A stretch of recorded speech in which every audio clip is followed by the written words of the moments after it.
bok toho vozidla se mu podařilo okénko bez problémů rozbít. Takovéto nástroje můžete využít i vy, když se takovéhle přívěsí.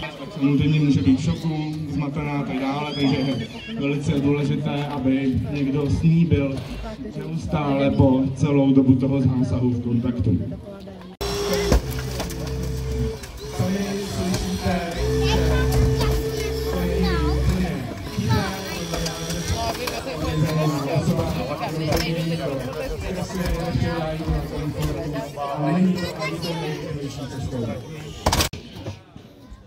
Zjistíte, že vlastně došlo k tomu samoznícení, jak jste si všimli, klidně uděláme ještě. Tak, bez rukavice, ano, výborně. Super.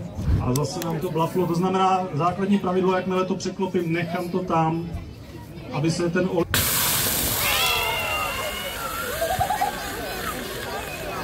Tak, nejlépe přiklopit a dohasit.